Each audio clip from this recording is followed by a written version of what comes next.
Salut les mecs. Alors aujourd'hui, on va s'attaquer à un monument, encore une fois, puisque là il s'agira d'une saga mythique, d'une œuvre culte, d'un univers où on tue pour des épices et où les vers font 400 mètres de long, et où, également, personne ne semble être capable de marcher normalement, sans capuche ni musique dramatique. Encore une fois, là il s'agira de Dune, une œuvre que j'ai taclée à de multiples reprises sur cette chaîne ces derniers temps, mais là il s'agira d'une énorme rétrospective de l'œuvre tentaculaire de Frank Herbert, qui a été adaptée au petit écran et au grand écran, et surtout qui a été trahi, qui a été remonté, qui a été rebooté, qui a été étiré, qui a été mutilé, qui a été exalté et un peu trop souvent incomprise. C'est un classique de la science-fiction transformé en terrain de jeu pour réalisateurs en mal de grandeur et de délire messianique. Et vous l'aurez compris, on va explorer, critiquer et détruire toutes les versions de Dune passées par la moulinette du cinéma et de la télévision. Donc forcément, on commencera avec David Lynch, avec son adaptation de 1984, le film culte qu'on ne sait toujours pas s'il faut admirer ou interner, puisque là, évidemment, il s'agit d'un film avec beaucoup de sable, un peu de bégaiement, quelques poignards et Sting en slip métallique. Enfin voilà,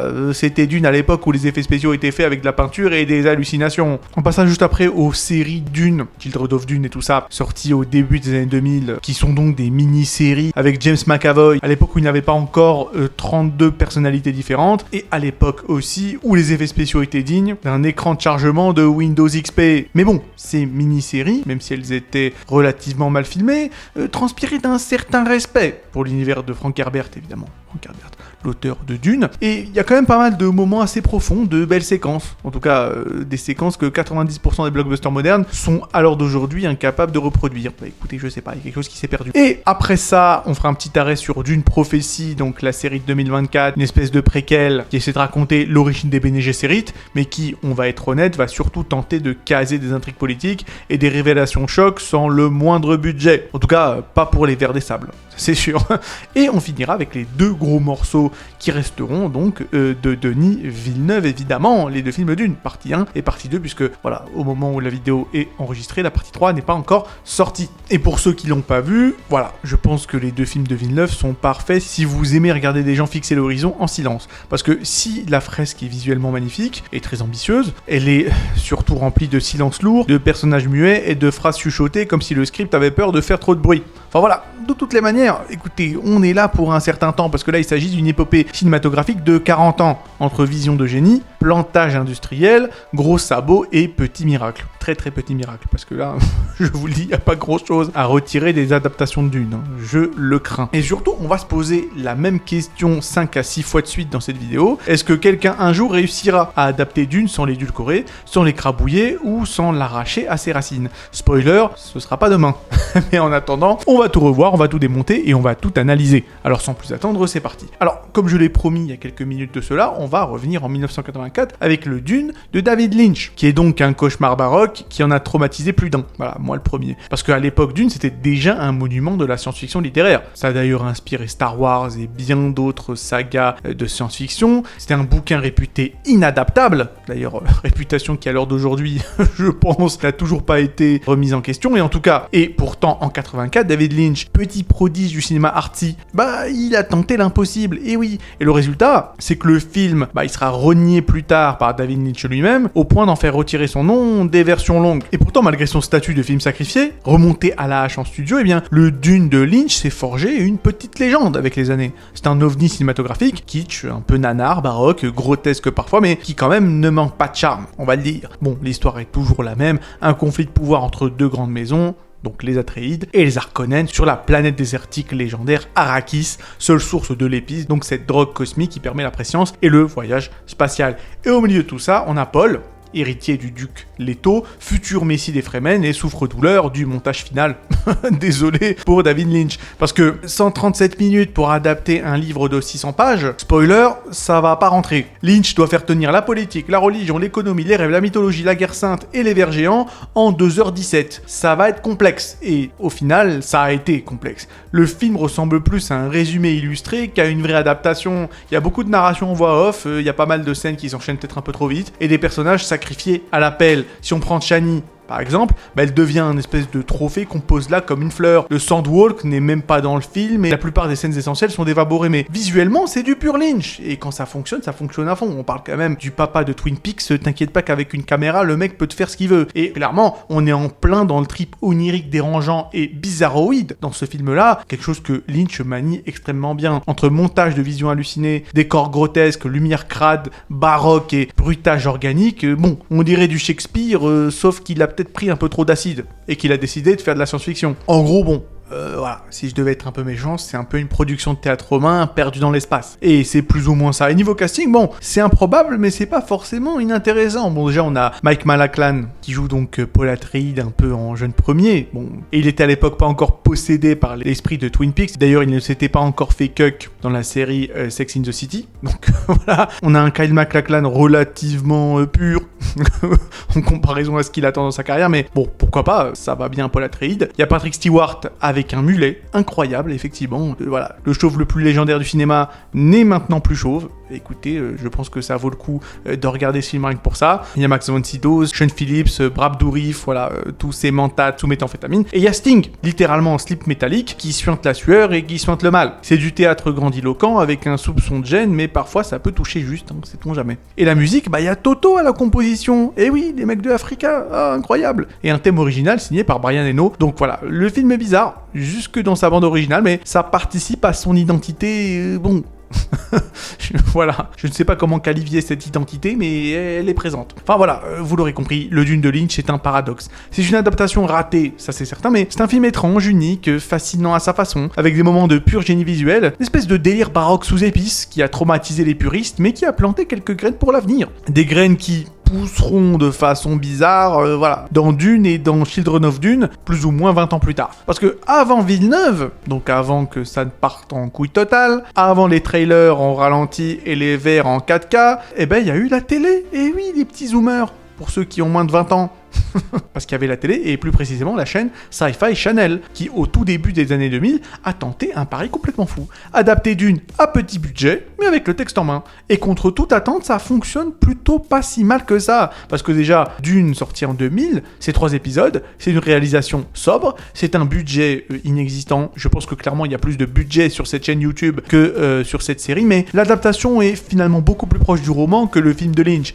Après, visuellement, c'est du théâtre filmé, avec des effets spéciaux qui piquent les yeux, mais le scénario, les personnages, la politique, la religion, les Bene Gesserit, les Fremen, tout est là, et tout a le temps d'exister. Il n'y a pas besoin de voix off maladroite ou de montage frénétique. Ici, on te laisse respirer l'histoire de Frank Herbert. Entre deux conspirations, ça fait plaisir. Le format mini-série permet d'étaler les intrigues, d'installer les enjeux et de rendre justice à l'univers d'Herbert. Certes, les acteurs sont inégaux et les costumes font parfois carnaval, mais on sent que ça respecte profondément le livre. Et même la princesse Irulan, quasi absente du tome 1, est développée ici pour mieux l'ancrer dans la suite. Et c'est très bien. Et ensuite après, il y a Children of Dune en 2003, qui est une suite qui est partie en vrille. Et peut-être pour le meilleur. Et c'est une deuxième claque. Children of Dune, c'est une adaptation qui fusionne Dune Messiah et Children of Dune, avec notre ami James McAvoy, qui, à l'époque était relativement jeune, une Susan Sarandon en mode machiavélique et une ambition encore plus grande que la première série. Le tout avec un budget un peu plus solide, des décors tournés en Tunisie et en Europe et une intrigue qui part dans le métaphysique, dans la tragédie grecque et dans la mutation biologique sous épices. Et là, clairement, on est parti en couille.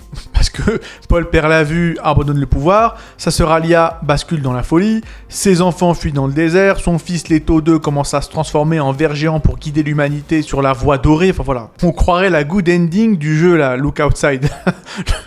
Le jeu indé là, que je vous conseille d'ailleurs, il est excellent. Voilà, c'est plus ou moins ça, le fait de se transformer en créature cosmique pour guider l'humanité, c'est la good ending de Look Outside. Donc clairement voilà, c'est aussi perché que ça en a l'air et c'est passionnant malgré tout. Le projet est imparfait mais il est sincère. C'est très lent, certains costumes ont l'air d'avoir été achetés dans un magasin de déguisement farcé à trappe, mais malgré tous ces défauts, je sais pas, écoutez, je sens un cœur derrière ces mini-séries. Tu sens que voilà, ils ont ce que beaucoup d'adaptations n'ont pas, il y a l'âme quoi. Ça prend le temps quand même de développer les thèmes politiques, spirituels et écologiques du roman, ça fait de l'exposition un outil mais pas un fardeau, et ça prend pas le spectateur pour pour un abruti. Bon, c'est pas un truc de fou, mais je trouve que ça se regarde. Voilà, c'est-à-dire que sur le plan visuel, c'est abominable, mais en termes de fidélité d'écriture et de respect de l'univers, il y a un parti pris. Ça reste des adaptations vraiment assez proches du matériau original. Et j'apprécie quoi. C'est pas des chefs-d'œuvre encore une fois, mais bon, pour ceux qui veulent découvrir Dune sans trop se casser la tête à lire les livres et même sans filtre hollywoodien, écoutez, je trouve que ça peut être sympathique. Voilà. Bon, malheureusement, et on va quitter l'univers de la sympathie,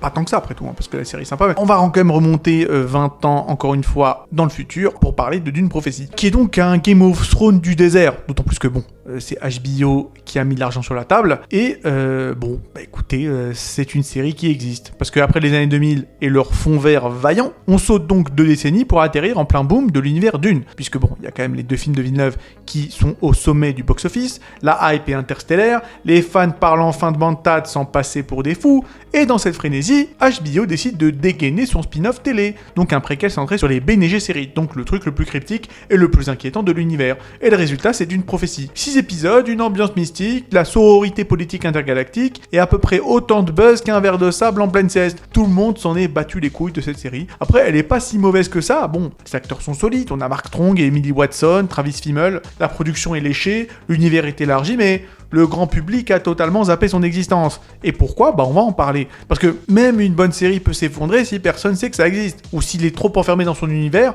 pour qu'on ait envie d'y entrer. Et c'est le problème. Parce que, encore une fois, l'idée était louable. C'est-à-dire que c'est pas une série honteuse, attention. Voilà, la honte, effectivement, sera laissée pour notre ami Denis Villeneuve. L'univers est bien respecté, l'esthétique est cohérente avec celle des films de Villeneuve, pour le meilleur et pour le pire. Le casting est solide, je l'ai déjà dit, Emily Watson en Vali Harkonnen, c'est sympa, ça tient la série sur ses épaules. Et la production fait des miracles avec un budget TV, surtout avec les décors et les costumes, c'est très bien. On découvre d'autres planètes, en plus de notre bonne vieille Arrakis, enfin c'est sympa, mais ça suffit pas. Bon déjà, on va pas se mentir, c'est de l'inside baseball, si vous me permettez cet anglicisme, parce que là on est trop dans le lore, trop dans les réflexions internes. C'est une série qui est peut-être un peu trop exigeante avec les spectateurs. Elle s'adresse vraiment à ceux qui ont déjà lu non seulement les bouquins de Herbert, mais surtout les annexes des bouquins de Herbert. Là, il s'agit pas d'un truc grand public. Et le résultat, c'est que même les fans des films se sentent largués. Si t'as pas lu les livres, frérot, laisse tomber. Sors et marche 3 heures devant toi, ce sera la même chose. C'est un peu comme si tu lançais un spin-off sur Palpatine jeune en espérant attirer les fans de Rey. Au final, t'attireras personne. Et également, il y a 0 lien émotionnel immédiat, vu qu'il n'y a pas de Paul Atreides, il n'y a pas d'Arrakis, il n'y a pas de verre de sable. C'est juste une série qui t'explique comment une secte matriarcale a manipulé la génétique humaine pendant 10 000 ans. Alors c'est passionnant, mais ça manque cruellement de tension, d'attache et de moments où tu te dis non mais ok là je suis dedans.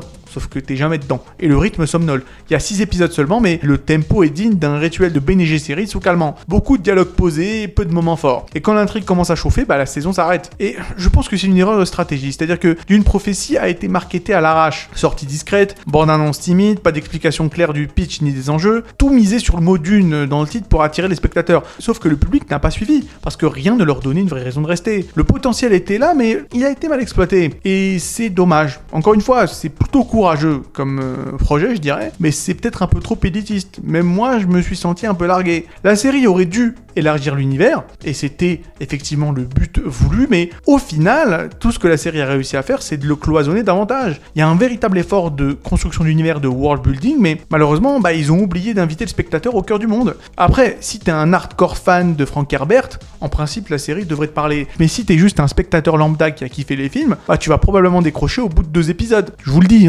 l'exposition est assez mal branlée, il y a beaucoup de termes techniques qui en principe vont te perdre si t'as pas les bouquins d'Herbert sur les genoux au moment où tu regardes la série. Enfin, écoutez, la saison 2 est confirmée, et espérons qu'ils apprennent de leurs erreurs, parce que en l'état d'une prophétie, c'est surtout un moyen de ne pas faire parler de Dune, plutôt que d'en faire parler. Je suis vraiment désolé, mais c'est assez triste. Bon, écoutez, il me semble qu'on a fait le tour de tout ce qui avait de positif à dire sur Dune, parce que là maintenant tout ce qui reste, et c'est pas rien du tout, c'est les 2 films de Villeneuve, évidemment. Et si jusqu'ici j'étais plutôt positif, voilà, Yaji Legris n'était pas si aigri que ça, j'étais plus en mode Yaji le juste, écoutez, là cette fois on va ranger la flûte de Pan et on va sortir le bazooka, parce que Denis Villeneuve, vous l'aurez compris, je vais me le faire. Alors déjà, avant même qu'on plonge la tête la première dans les sables mouvants du Dune de Villeneuve, on va remettre tout de même un peu d'ordre dans l'univers, parce que tout le monde n'a peut-être pas passé sa vie à apprendre par cœur les arbres généalogiques des Atreides. Alors, le pitch de base, en version pas relou, si vous me le permettez. Alors, Dune à la base, c'est un roman de monsieur Frank Herbert, sorti en 1965, même si je puis me permettre d'être un peu plus précis, considéré comme étant le monument de la science-fiction politique. C'est un mix improbable entre Game of Thrones, mais sans les dragons, Star Wars, mais sans les sabres laser, Machiavel, Shakespeare, Greenpeace, tous enfermés dans un bunker pendant une crise de parano. Évidemment, Game of Thrones et Star Wars sont sortis bien après, hein. Mais vous l'avez compris, en termes de vibe, on va dire que c'est plus Star Wars et Game of Thrones qui se sont inspirés de Dune, mais bon, voilà. Je préfère être précis parce que je sais que, voilà, il y aura les guerriers roses de YouTube qui iront me m'attraper.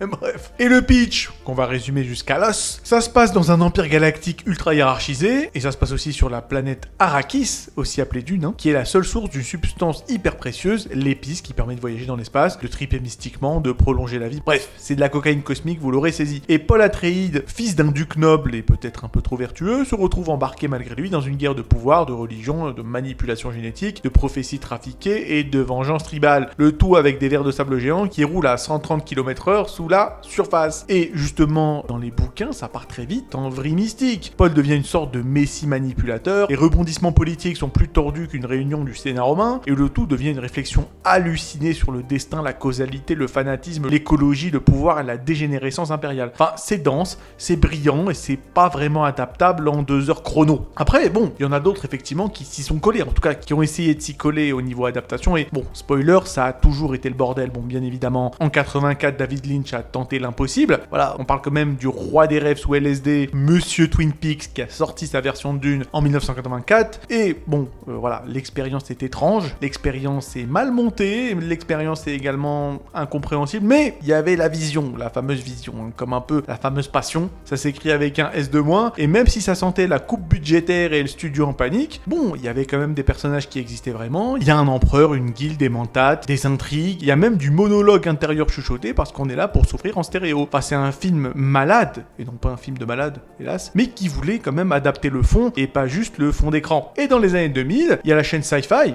qui n'avait probablement, elles non plus, pas le budget qu'il faut pour chauffer les plateaux, qui a sorti 2 mini-séries, Dune en 2000 et Children of Dune en 2003. Donc bon, les décors étaient en carton, les costumes étaient sponsorisés par Playmobil, et l'acting était plus qu'aléatoire, mais là encore, on comprenait l'univers, on voyait les enjeux, on t'explique pourquoi tout le monde s'entretue pour du sable magique, et on te donne des dialogues qui veulent dire quelque chose, pas juste des silences signifiants, enfin plutôt insignifiants, dans le vent quoi. Et après ça, bah y a Monsieur Denis Villeneuve qui arrive, bardé de pognon, bardé de hype et avec un petit Hans Zimmer sous le bras en 2021, les copains. Et il n'arrive pas juste avec le petit Hans Zimmer sous le bras, parce que bon, sous le bras gauche, il y a le petit Hans Zimmer, mais sous le bras droit, il y a une promesse. La promesse de l'adaptation ultime du chef-d'œuvre de Frank Herbert, avec un budget illimité, des acteurs bankable, une promo plus lourde que le ver Chayoulou lui-même, et une équipe qui a lu le livre, qui a lu les forums, qui a lu les fanfics, et qui a lu les étiquettes nutritionnelles du Bene Gesserit. Mais est-ce qu'il a compris ce qu'il fallait montrer, le petit Denis? Est-ce qu'il a capté pourquoi ce monde est si obsédant, le monde d'Arrakis, en fait? Est-ce qu'il a su rendre Paul Atreides humain, tragique, ambigu, quand même l'un des premiers vilains protagonistes de l'histoire de la fiction? Faut quand même le respecter. Et vous savez à quel point c'est très important pour moi.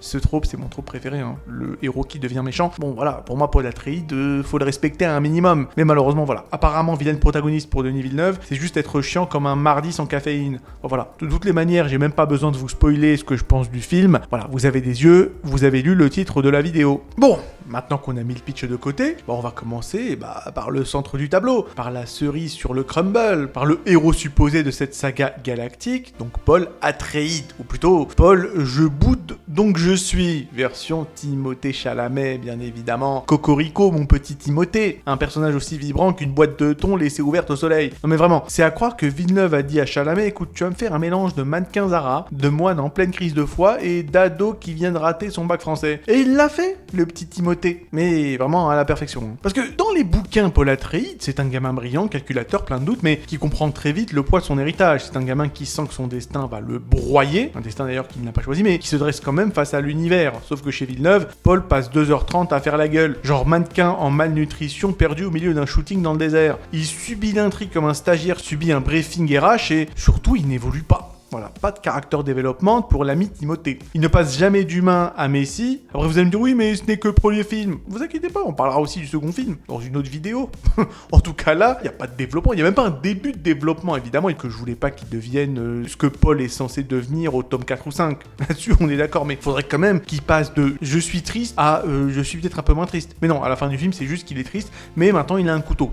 Voilà. En ce qui me concerne, c'est pas un arc narratif, c'est une spirale dépressive. Enfin, de toutes les manières, Timothée Chalamet, qui par ailleurs peut être un bon acteur, mais en tout cas ici, il a été casté pour ses pommettes et son regard de Merlan Free. C'est pas qu'il joue mal, c'est qu'il joue pas. Voilà, après, je sais pas, peut-être que dans un autre film, à la limite, pourquoi pas. De toutes les manières, là, je vais me taper tous les autres films, parce qu'apparemment, ce Willy Wonka, il est absolument éclaté au sol, j'en ferai une vidéo pour glaner un peu de YouTube monnaie, histoire de mettre la daronne à l'abri, mais enfin bref, on en parlera plus tard. En tout cas, en ce qui me concerne dans ce film, à l'écran, tu pourrais le remplacer par un filtre Instagram, personne ne capterait la différence. Et même quand il est censé être en train de vivre un truc intense, genre, je sais pas, ses visions, les rêves qu'il subit, la perte de son père, les révélations sur sa destinée messianique, bah, y a rien qui change. À la limite, peut-être, ouais, un poil de sourcil qui bouge, mais dans le meilleur des cas, une larme, vraiment, si on a de la chance. Et encore, on sent même que cette larme-là, elle hésite à revenir dans son œil. On dirait en fait que Paul passe le film à chercher un chargeur dans le sable pour rebooter ses émotions et pour charger son iPhone. D'ailleurs, il y a une scène, une seule, où Paul est censé péter un plomb, où il est censé connaître une vraie crise existentielle, le moment où il comprend qu'il est l'instrument de manipulation génétique millénaire, le fruit d'un complot des Bene Gesserit, l'élu qui ne voulait pas l'être,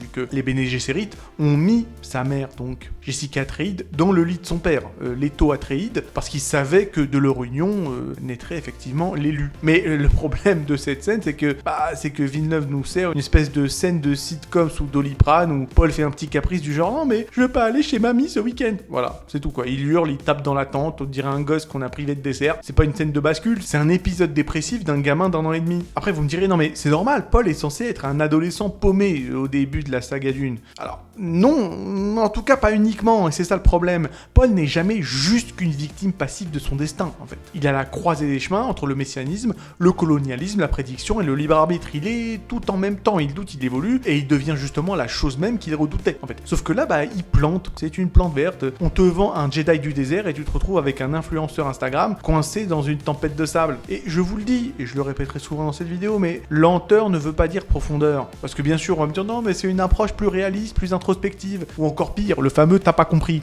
D'ailleurs, je ferai une vidéo sur cette histoire de ouais, t'as pas compris. Tu n'as pas de littératie médiatique. Ouais, on en parlera plus tard. En tout cas, je vous dis, l'approche de Denis Villeneuve est une approche vidée de son sens. Parce que j'ai vraiment l'impression que Villeneuve croit que si tu laisses un acteur regarder le vide pendant 40 secondes avec une nappe sonore oppressante, c'est que t'es en train de faire du cinéma intelligent. Sauf que c'est pas ça, tu fais juste perdre ton temps au spectateur et à Timothée Chalamet, bon à la limite il est bien payé, donc là-dessus il ne sera pas pleuré. Mais en tout cas voilà, voir Paul regarder l'horizon en se demandant s'il a laissé sa cafetière allumée, pour moi ça c'est pas du absolu de cinéma, comme dirait Martin Scorsese. Enfin bon, bref, peu importe. En tout cas, le faux messie là, faut l'abattre. Excusez-moi. Enfin voilà, vous l'aurez compris, le Paul de Villeneuve n'est certainement pas le Kwisatz Haderach. C'est le prince du vide, plutôt, je dirais.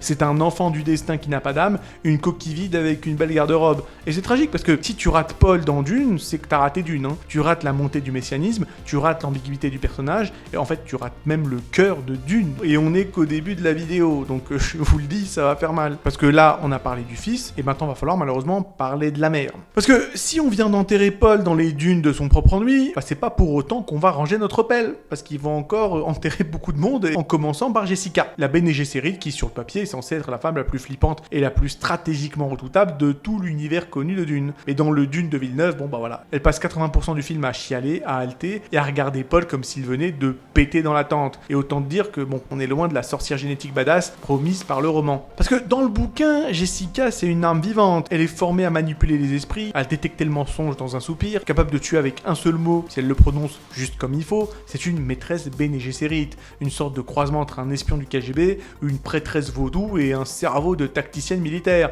Mais dans le film de Villeneuve, voilà, on a droit à Jessica, la victime sensible. Dès que le vent souffle un peu trop fort dans le désert, elle se met à paniquer. Et dès que Paul dit « je suis le messie », elle chope une crise d'asthme émotionnelle. On dirait une influenceuse spirituelle sous stress, en train de faire une story Insta après avoir perdu sa gourde en bambou. Après Rebecca Ferguson, l'actrice qui campe Jessica, n'est pas forcément une mauvaise actrice. Hein. Elle a du coffre, elle a un certain regard, elle a une certaine présence. Là-dessus, il n'y a pas de débat. Mais ici, elle est dirigée comme si Jessica était une maman dépassée, qui ne sait plus vraiment comment gérer son ado, qui s'est mis à traîner avec des extrémistes du désert. Et résultat, le personnage passe plus de temps à pleurer en silence qu'à exercer son rôle de stratège. Alors que Jessica, en principe, dans les bouquins, et même dans le film de David Lynch d'ailleurs, c'est la meuf qui fout des sueurs froides à un baron Harkonnen, juste avec une phrase. C'est pas une pleureuse qui bredouille entre deux sifflements d'angoisse. Et justement, puisqu'on parle du bouquin, le bouquin est censé te vendre l'idée terrifiante que ces femmes-là, ces Bene Gesserit, sont derrière absolument tout, que leur pouvoir ne vient pas juste de sabres laser ou d'armures de guerre en mode Star Wars,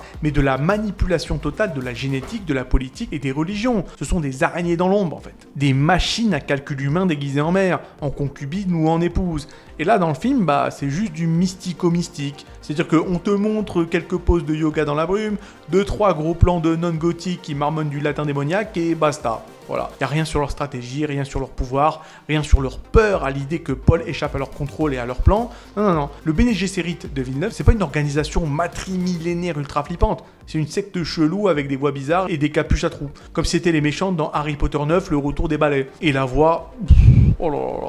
Quelle catastrophe. Parce qu'à la base, c'est censé être un pouvoir ancestral qui est censé te retourner un mec comme une crêpe s'il n'est pas bien centré spirituellement. Sauf que dans le film de Villeneuve, bon voilà, c'est compliqué. On dirait un mix raté entre une alarme de sous-marin et un enregistrement de Jean-Michel à peu près. Et la question qu'on se pose, c'est est-ce que c'est censé être terrifiant? Parce que en ce qui me concerne, là, c'est inintelligible. Ça claque les tympans, mais ça transmet rien du tout. Moi, je comprends même pas si c'est une attaque mentale, un ultrason ou un simple effet audio fait par Hans Zimmer à 4h du mat avec son nez. Et je tiens quand même à le rappeler, Jessica, à la base des bases, elle est le cerveau de la mission Atreides. C'est elle qui éduque Paul en cachette, c'est elle qui le forme à devenir ce que les sœurs Bene Gesserit attendent ou redoutent, en fait. C'est elle qui tire les ficelles dans l'ombre, qui lit entre les lignes, qui tient les trahisons arrivées 3 pages avant les autres, mais bon, encore une fois, dans le film, elle subit tout. Je l'ai déjà dit, elle flippe, elle pleure, elle suit Paul comme une groupie de l'apocalypse. On aurait pu, je sais pas, avoir une espèce de dame de fer, une Iron Lady mystique, mais malheureusement, on a eu droit à une version fragile, tremblotante et totalement en retrait, et moi j'appelle ça, voilà, non pas une Bene Gesserit, mais une Bene Gâchis. J'espère que vous excuserez mon calembour, mais il faut que vous sachiez que je suis extrêmement fier de mon jeu de mots. Voilà, écoutez, je ne me refais pas. Bon, alors ok, l'exécution publique de Paul et Jessica, c'est derrière nous. Mais le tribunal de la Fadeur n'est pas tout à fait terminé, parce qu'on va passer maintenant à ceux qui manquent carrément à l'appel. Les oubliés, les sacrifiés, les persos et institutions qui faisaient toute la richesse politique naguère de Dune, d'ailleurs la richesse politique certes, mais aussi et également la richesse philosophique et technologique de Dune. Bon, malheureusement, tous ces trucs-là, Villeneuve les a bazardés comme s'il tournait une pub pour Dieu sauvage dans le désert de Gobi. Parce que si tu veux comprendre l'univers, si tu veux saisir les enjeux colossaux qui sous-tendent chaque action dans Dune, ça va pas être dans ces films. Je te le dis tout de suite. Parce que dans les films, voilà, l'univers de Dune est encore plus aseptisé qu'une boîte cadeau de parfum Scorpion. Bon, déjà, les mentats, ça dégage. Puisque là, quand même, on parle d'êtres humains entraînés à remplacer les ordinateurs interdits depuis le djihad butlérien. Sauf que là, c'est cerveau ambulant, froid calculateur obsédé par la logique pure. C'est super calculateur biologique. Enfin, dans le film, ils sont là, mais ils sont pas disparus totalement, mais faut pas trop en parler non plus. C'est-à-dire que le mot mentat, je crois, n'est jamais prononcé une seule fois dans le premier film. Je sais même plus. Peut-être une fois ou deux. Même pas certain. C'est même pas qui ils sont. C'est même pas ce qu'ils font. C'est même pas qu'ils existent. T'as Toufi Rawat, par exemple, le mec au regard vitreux qui sert le duc Leto comme un serveur en fin de service, mais t'as aucune idée de ce qu'il représente. Et Peter de Vries, le mentat sadique des Harkonnen, c'est juste le chauve au regard chelou qu'on voit de scène et qui disparaît sans explication. C'est comme si dans Star Wars, on te montrait Yoda sans jamais dire qu'il était un Jedi. Genre, juste un petit vieux qui fait des pirouettes et qui parle à l'envers. Et c'est tout. Ce serait quand même un peu chiant, si je puis me permettre. D'ailleurs, la guilde spatiale, ça a été oublié au vestiaire. Aussi, malheureusement, parce que si tu veux de l'épique ou de la grandeur, et si tu veux comprendre comment un empire entier dépend d'une ressource unique, c'est-à-dire l'épice, pour permettre à une caste de mutants de plier l'espace à volonté et de maintenir la cohésion interstellaire, ce sera tant pis pour toi. Parce que dans les 2 films de Villeneuve, la guilde spatiale est mentionnée une fois, il me semble, peut-être 1 ou 2 fois, même pas plus. Genre une réplique vite fait, façon, ah ouais, les gars du fond là, ils font mumuse avec les étoiles. Et après rien du tout, silence radio, pas grand-chose, pas une once de leur pouvoir. Ils auraient pu être remplacés par Uber interplanétaire, ça changerait pas grand-chose. Et c'est pourtant l'épine dorsale de l'univers de Dune. La raison pour laquelle l'épice est vitale, la raison pour laquelle l'empereur doit composer avec Arrakis. Et ici, il n'y a pas de world building, il n'y a pas d'explication, il n'y a pas de construction d'univers. Il y a juste du sable et de la contemplation molle. Et tu dis, ok, d'accord. Les mentats, la guilde, tout ça c'est du détail, vas-y, si tu veux. Le cœur de Dune, c'est la rivalité Atreides versus Harkonnen. Sauf que même ça tient pas sans la politique impériale. Parce que tout le conflit repose sur un jeu d'alliance, de trahison, de manipulation impériale, de rivalité millénaire entre grandes maisons, orchestré par l'empereur Padishah Shaddam IV. Le mec qui fout volontairement les Atreides dans un piège en les envoyant sur Arrakis. Mais dans les films de Villeneuve, l'empereur, je sais pas, on ne le voit pas beaucoup.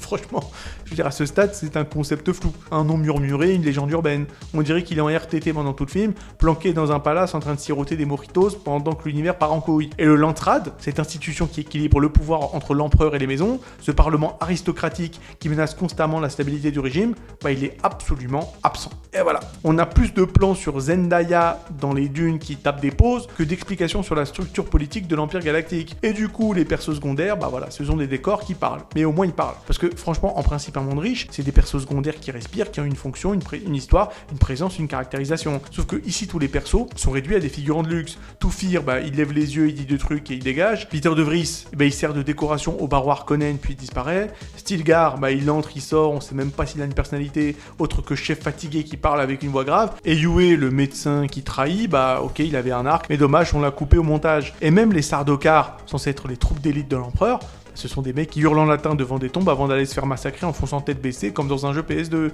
Et au passage, dans le livre, ils sont déguisés en Harkonnen pour cacher l'implication impériale. Sauf qu'ici, ils débarquent en mode fanfare impériale, tatouage et chorale gutturale. C'est tellement subtil que bon, franchement, j'ai envie de gifler un peu Denis Villeneuve, sans vouloir être méchant. Et le truc, c'est que Dune, c'est pas juste une histoire, c'est un système. C'est un écosystème même. C'est politique, c'est économique, c'est spirituel, c'est militaire, et tout ça s'entrelace comme une toile d'araignée cosmique. Sauf que Villeneuve, bah, il en a coupé tous les fils. Il a gardé les dunes, des hélico-insectes, les libellules mécaniques, les plans contemplatifs et la musique enzymeresque qui vibre dans ta cage thoracique, mais le monde est vide. Le film ne te montre pas d'univers, il t'en montre l'ombre de cet univers. Et tu ressors de la séance en te disant, c'est beau, mais il y avait quoi en fait? Qu'est-ce qu'il y a derrière? Et la réponse, c'est que s'il y a quelque chose, bah, c'est certainement pas Dune. Bon, allez, on a parlé de Paul, de Jessica, des institutions disparues dans le désert narratif de Dune, mais maintenant, il faut s'attaquer au symbole suprême de la vacuité villeneuvienne. Le totem, l'icône, le mirage omniprésent dans les deux films, au point qu'on se demande si Villeneuve voulait adapter Dune ou lancer la première franchise cosmique de Dior. Vous l'avez deviné, on va parler de Zendaya. Alors, Zendaya, j'en avais déjà parlé dans ma vidéo du top 10 des pires acteurs d'Hollywood moderne, et c'est vrai qu'on m'avait un peu pris par le callback, en mode ouais non mais tu critiques Zendaya, mais c'est pas une mauvaise actrice techniquement parlant, et je l'ai dit d'ailleurs dans ma vidéo, Zendaya n'est pas une mauvaise actrice, elle est même une excellente actrice. Elle a du talent, du charisme et une vraie présence. Mais le souci c'est que, bon, déjà Dune, on la voit trop, voilà, et de deux, dans Dune, justement, elle joue pas un personnage. Elle joue une présence mystique, vaguement sensuelle, destinée à hanter les rêves de Paul et les hormones du public adolescent qui certainement regarde le film. Et dans le premier opus de la saga de Villeneuve, elle est présente à l'écran plus longtemps que certains persos qui ont des dialogues, un arc, voire une utilité. Alors qu'elle n'apparaît concrètement que dans les 20 dernières minutes du film. Mais avant ça, elle flotte dans des visions, elle marche, elle se retourne, elle regarde, encore et encore et encore. C'est de la Zendaya vision, quoi. Elle marche dans le désert, elle se retourne lentement avec le vent qui soulève son voile, elle fixe Paul avec des yeux humides en mode je suis mystique et j'ai vu des choses que tu croirais pas. Elle touche un couteau comme si elle communiait avec une lame divine. Écoute, je sais pas. Est-ce que c'est une pub pour parfum Chani l'essence de l'épice, disponible en édition collector dans les cavernes de Sietch Tabre? Ça, je sais pas. Peut-être. La présence est constante de Chani, mais il n'y a pas trop de substance. Et c'est ça qui rend ce gimmick insupportable. C'est qu'il en est vraiment répétitif à en crever. On parle d'un film où chaque 15 minutes, Paul a une nouvelle vision de Zendaya. Et chacune est plus inutile que la précédente. Est-ce que ça développe leur relation? Non. Est-ce que ça pose des enjeux émotionnels entre les deux persos? Non. Est-ce que ça aide à construire le monde et à travailler le world building? Non. Voilà. C'est un enchaînement de cartes postales, façon regardez comme elle est jolie et mystérieuse, vous avez vu, ralenti, non c'est bien. Non, c'est de la merde.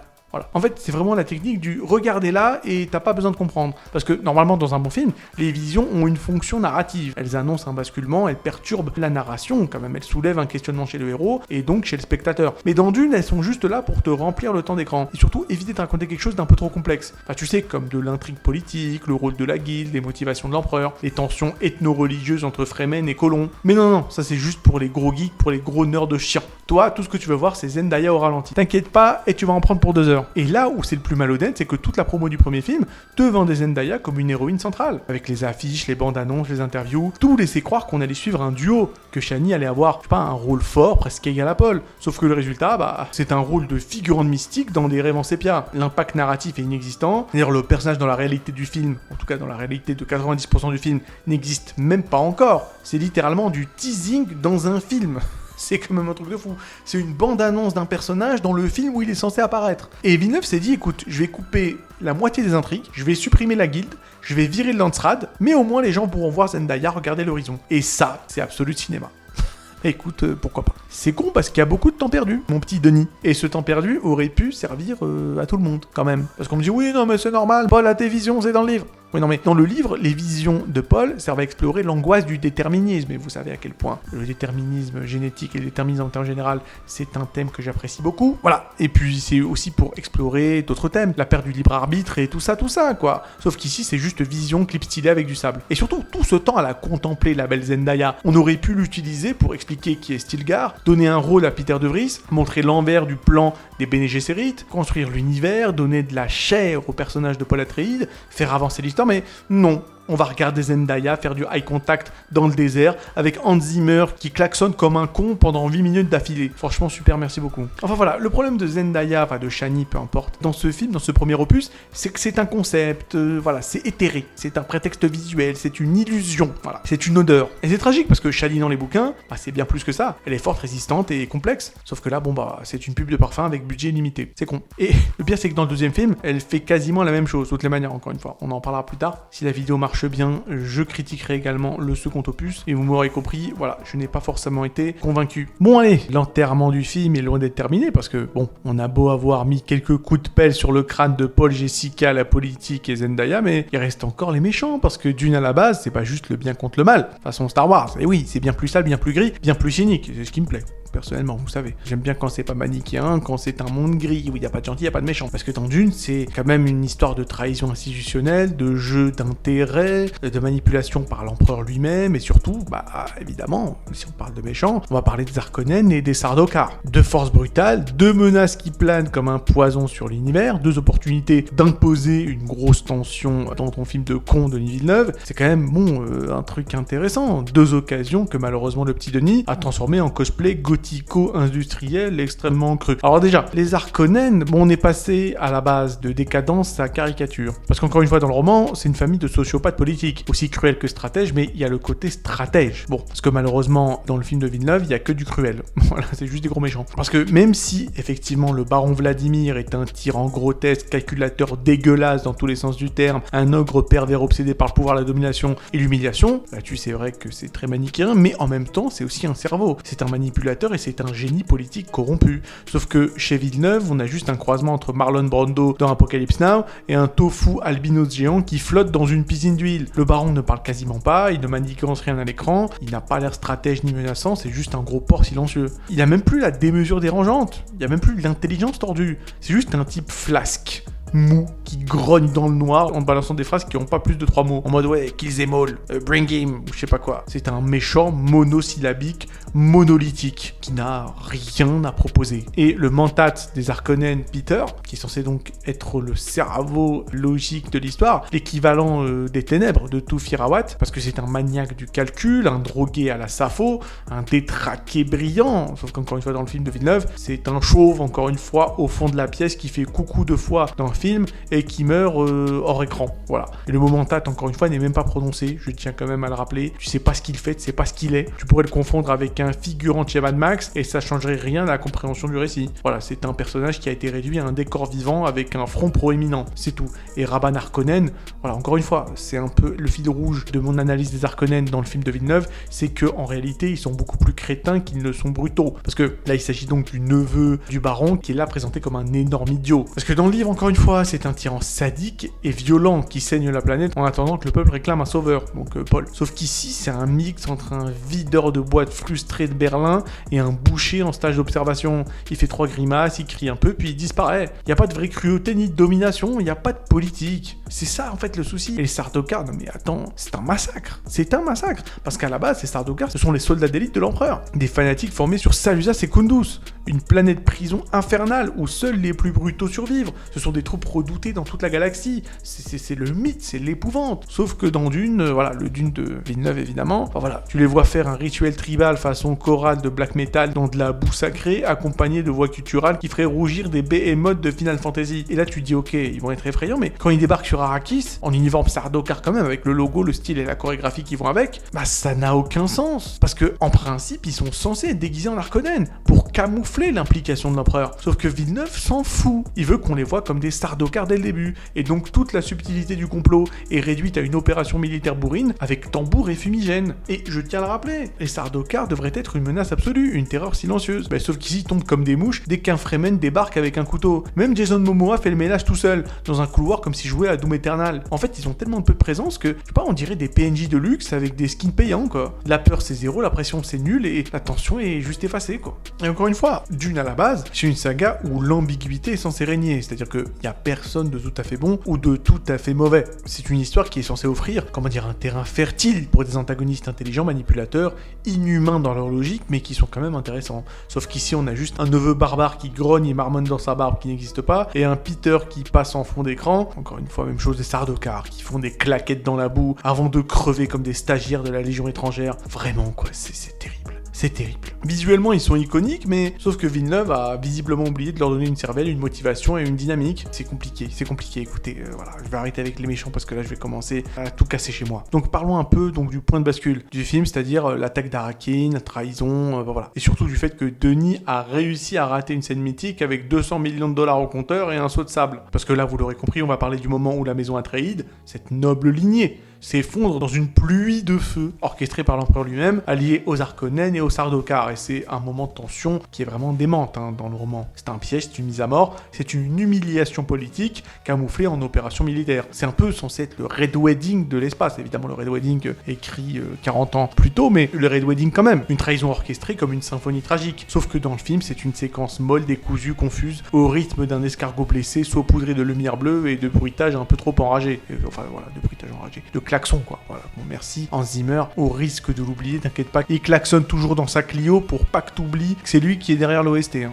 T'inquiète pas, t'oublieras pas. Bon, allez, évidemment, si on parle de trahison, on parle du Dr. Yue, qui est donc le personnage central de cette chute, puisque dans le livre, c'est un homme brisé, manipulé par le baron Harkonnen, trahi dans sa loyauté, à cause de l'amour qu'il porte à sa femme, hein. C'est le faux traître au cœur pur, c'est le Judas tragique, c'est le déclencheur du chaos. C'est le mec qui trahit, mais d'une certaine manière, tu te mets à sa place, et tu dis, certainement à sa place, j'aurais fait la même chose. Sauf que dans le film, Yue apparaît 3 fois. Il a quoi, 2 répliques et il trahit tout le monde en sortant de nulle part, comme s'il avait oublié de désactiver l'alarme en sortant de chez lui. Il n'y a aucune construction, aucune tension, et étant donné que le personnage n'a pas été construit, bah évidemment sa trahison n'a aucun impact. Il n'y a même pas une réplique sur son conditionnement impérial, qui pourtant est un détail fondamental, qui rend sa trahison vraiment choquante, puisque c'est un homme programmablement incapable de trahir, sauf qu'il le fait. C'est ça qui est intéressant. Sauf que là, t'as juste un petit speech avant de le voir disparaître du récit comme une notif de mise à jour refusée. Et le moment tant attendu arrive, donc l'attaque de la ville d'Arrakeen. Je sais pas, moi dans ma tête, je m'attendais à un assaut chirurgical, coordonné, impitoyable, comme dans le bouquin, quoi. Un effondrement total, une horreur qui fait basculer Paul et Jessica dans l'exil, et qui anéantit d'un seul coup la maison Atréide. Donc voilà, tout ça en une nuit. Sauf que malheureusement, ce que j'ai vu, moi, c'est une suite de plans flous. Voilà, des coupes sèches, des hélicolibellules qui tournent au ralenti, et des Sardaukar qui atterrissent en mode commando, voilà, de Call of Duty, dans un mélange de boue, de chants gutturaux et d'éclairage de discothèque. Moi, j'ai rien compris à la tactique, j'ai rien compris à la chute, tout est confus, distant et esthétisé à outrance. Moi, j'ai pas vu de stratégie encore une fois, j'ai juste vu un peu de fumée et pas mal de gros plans. Et la mort du duc Leto, non mais attends, MDR. Aussi plate qu'un grec sans garniture. Et c'est con parce qu'en plus, au-delà du fait que sa mort soit culte dans le livre, moi, bon, j'aime beaucoup, et je vais l'avouer, Oscar Isaac. Voilà. Même que ce soit dans Ex Machina, que ce soit dans Annihilation d'ailleurs qui est un des meilleurs films d'horreur cosmique, voilà. Généralement on dit que je n'aime rien, j'ai beaucoup aimé le film Annihilation qui est sur Netflix pour ceux que ça intéresse, voilà. Et d'ailleurs il y a Oscar Isaac dedans, voilà, bon écoutez, sait-on jamais, hein. Peut-être que j'aime des choses. D'ailleurs, pour ceux qui disent à chaque fois, qu'est-ce que ça m'énerve? Avec commentaire d'une vidéo, alors il aime rien. J'ai une vidéo de 2 heures où je parle de 50 trucs que j'aime bien dans la fiction. La vidéo sur mes 50 trucs préférés. Allez la voir au lieu de m'insulter. Enfin, si vous voulez, insultez-moi, mais aussi allez la voir. Pour ceux qui se demandent si j'aime rien, regardez cette vidéo et arrêtez de me casser les couilles. Et j'aime beaucoup Annihilation. Bref, en tout cas, la scène est culte dans le livre, puisque c'est un peu le sacrifice d'un homme qui meurt dans la dignité, qui est nu, humilié et déterminé à emporter le baron dans la tombe avec lui. Il mord donc dans sa capsule de poison, libère un gaz mortel, et dans un dernier souffle, le mec te balance, voilà, Here I am, here I remain. Voilà, la classe ultime. Sauf que dans le film, il meurt, et le baron s'en sort en flottant au plafond. Voilà, super. Après, je dis pas, c'est ce qui se passe dans le livre, mais bon, il n'y a pas de tension, il n'y a pas de solennité, je trouve.